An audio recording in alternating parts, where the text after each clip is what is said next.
Neat paper leak విషయమై విద్యార్థులకు న్యాయం చేసేలా కాంగ్రెస్ పార్టీ అగ్రనేత రాహుల్ గాంధీ, ప్రియాంక గాంధీ కృషి చేస్తుంటే అక్రమ అరెస్టులు చేయడంతో పాటు కేంద్ర ప్రభుత్వం నిరసనకారులపై విచక్షణారహితంగా దాడి చేస్తుందని డివిజన్ మాజీ కార్పొరేటర్ దొడ్ల వెంకటేష్ గౌడ్ విమర్శించారు. ఎల్లమ్మ బండలోని అంబేద్కర్ విగ్రహం నుంచి గుడ్విల్ హోటల్ చౌరస్తా వరకు శాంతియుత ర్యాలీ నిర్వహించారు.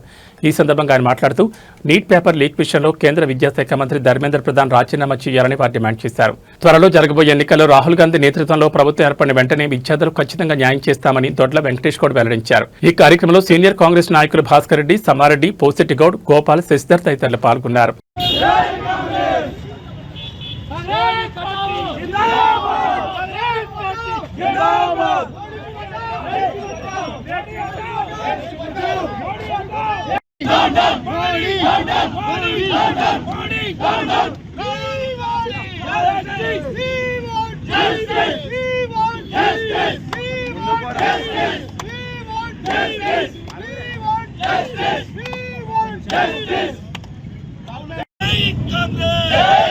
రాహుల్ గాంధీ గారి నాయకత్వం, రాహుల్ గారి నాయకత్వం, రాహుల్ గారి నాయకత్వం.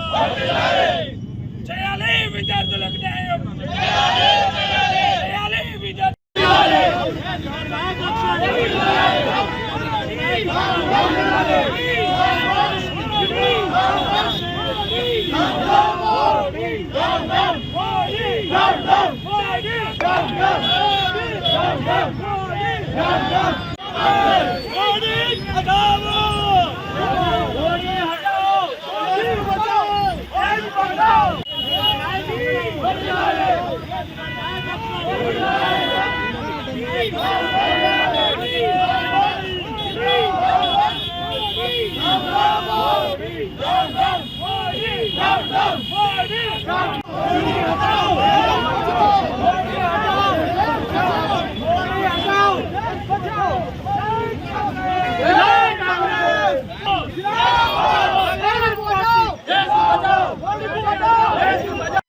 ఈ రోజు మేము 124 డివిజన్, శంషిగూడ డివిజన్, 2 డివిజన్లు కలిసి ఈ రోజు మేము శాంతియుత ర్యాలీ, అంటే ఎక్కడ ఏ గడబడి లేకుండా ఢిల్లీలో నీట్ పరీక్షలు చేస్తుంటే కాంగ్రెస్ పార్టీ వాళ్ళు యూత్ పిల్లలంతా కూడా అక్కడ ధర్నా చేస్తుంటే పోలీసు వాళ్ళు దౌర్జన్యంగా వాళ్ళని కొట్టి వేధించి ఎన్నో ఇబ్బందులు పెట్టారు. అక్కడ ఎంతో దారుణమో అన్ని టీవీలో వస్తుంది, చూస్తున్నాం మనం.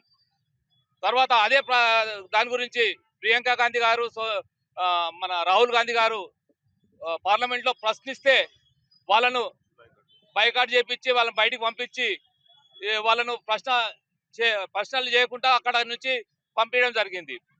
ఆ తర్వాత వాళ్ళు అదే విద్యార్థులు ధర్నా చేస్తున్న దగ్గరికి వెళ్ళి వాళ్ళను పరామర్శించడానికి వెళ్తే వాళ్ళ మీద దౌర్జన్యం చేసి వాళ్ళను రాహుల్ గాంధీని, ప్రియాంక గాంధీని ఎట్టి అరెస్ట్ చేసి తీసుకోవడం జరిగింది. ఈ దౌర్జన్యానికి మేము ఈ రోజు మా ఎల్లమ్మ మండల నిరసనగా తెలుపుతున్నాము. విద్యార్థులు మొత్తము అదే విద్యార్థులతోటి ఇలా యూత్ తోటి గెలిచిన బీజేపీ పార్టీ శ్రేణులు మళ్ళీ అదే విద్యార్థుల మీద లాఠీ చేయడం దారుణము. రాబోయే కాలంలో మా రాహుల్ గాంధీ, మా ప్రియాంక గాంధీ, మా కేంద్ర ప్రభుత్వంలో తప్పకుండా కేంద్ర ప్రభుత్వం వస్తుంది. అప్పుడు